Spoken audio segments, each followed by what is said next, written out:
In the world we can't see, there are these tiny assassins, invisible agents of chaos that have, literally shaped human history. So today, we're going to dive into some of the world's most dangerous viruses and explore what that word dangerous really means.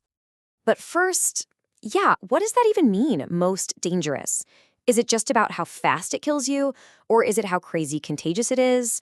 Or maybe it's the one we just have no defense against? Well, as we're about to find out, the answer is it's complicated. Okay, so to get our heads around this, we're going to use a simple little framework.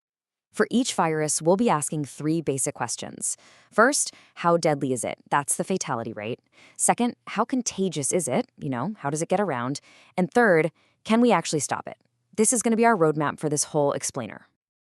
All right, let's kick things off with the real sprinters of the viral world. These are the ones known for their shocking, swift, and frankly terrifying lethality. These are the viruses that grab headlines and all of our attention. First up is a name I'm sure you know, but its true nature is the stuff of actual nightmares, the rabies virus. It's an ancient disease, and its method of attack is just brutally efficient. Just look at that number. Almost 100%. Seriously, let that sink in for a second. Once you actually start showing symptoms of rabies, things like confusion or paralysis, it is pretty much a guaranteed death sentence. There's really no other virus quite like it, so relentlessly fatal once it's got a foothold. So, how does it work? It's usually passed along by a bite from an infected animal, and from there, it launches this direct assault on the brain. But, and this is so important, there is some good news. It is preventable. If you get a series of shots right after exposure, you can stop the virus dead in its tracks before it reaches the brain. It's a terrifying race against time, but it's a race that modern medicine can win. Next up, a virus that became a household name after those terrifying outbreaks in West Africa, Ebola. And let me tell you, its reputation is absolutely well-earned. And here is the number that explains why it's so feared. In some of the worst outbreaks, the fatality rate has gone as high as 90%. It's a virus that just turns the body against itself in a horrific way. Ebola spreads through direct contact with bodily fluids, which is exactly why healthcare workers are at such an incredible risk during an outbreak. It causes this severe hemorrhagic fever that leads to total organ failure. The good news, though, is that science has been fighting back hard. We actually have effective vaccines and some therapies now, which is a massive leap forward from where we were just a decade ago. Now, Ebola has this cousin. You might not have heard of it, but it's just as nasty, Marburg. Think of them as two branches of the same deadly family tree. They both cause these horrific, almost identical symptoms. But here's the kicker, the really crucial difference. We've made some serious headway against Ebola, right? We have vaccines, treatments.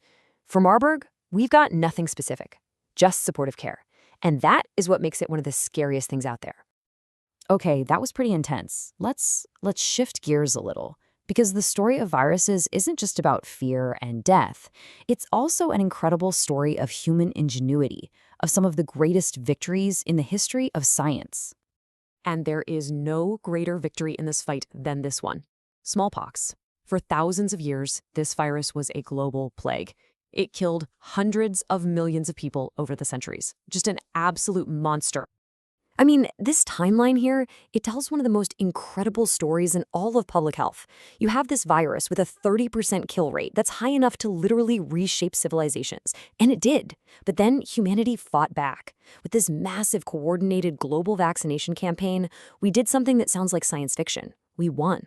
By 1980, it was gone, wiped from the face of the earth outside of a couple of labs. It's just, wow, an amazing reminder of what we can do when we work together. All right, now for a different kind of success story. HIV. When it first emerged in the 1980s, an HIV diagnosis was, it was a death sentence. It was this terrifying, seemingly unstoppable new force. But this chart, this shows the unbelievable turnaround. Left untreated, HIV just systematically destroys your immune system and is almost always fatal. But with modern antiretroviral drugs, the virus can be suppressed to the point that it's undetectable. Now, it's not a cure, but it transformed a fatal disease into a manageable chronic condition. People can now live long, full, healthy lives. It's nothing short of a medical miracle. So, we've seen the killers and we've seen the ones we've conquered. But what about what's next? What are the potential threats that virologists and epidemiologists are keeping a really close eye on right now? One of the biggest names on that watch list is H5N1, which you probably know as avian flu or bird flu. Now, the fatality rate in the small number of humans it has infected is alarmingly high, around 60%. But the keyword is but. Right now, it's really, really hard for it to make the jump from birds to people. And this right here is the whole bowl game. This is the thing that keeps scientists up at night. The danger of H5N1 isn't what it is today. It's what it could become. Just imagine for a second, if this super deadly virus suddenly figured out how to mutate and spread easily from person to person, well, you're looking at the recipe for an absolutely catastrophic global pandemic. And finally, let's talk about another virus that's a serious regional threat with that same kind of scary potential, Nipah virus.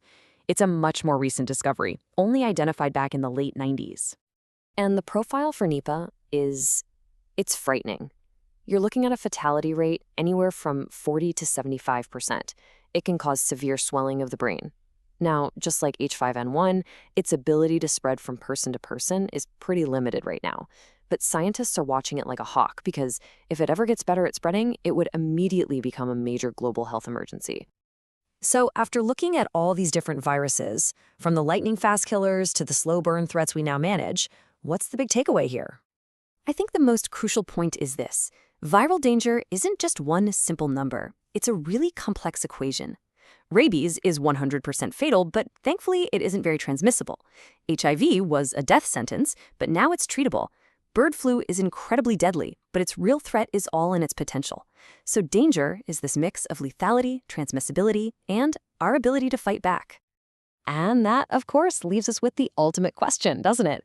The viral world is constantly changing, constantly evolving. New threats are going to keep popping up. That's just a fact of life on this planet. Our battle with them is a constant race. So, how do we make sure that our surveillance, our science, and our ability to cooperate globally keeps us one step ahead? Honestly, figuring that out, that is the challenge that's going to define our future.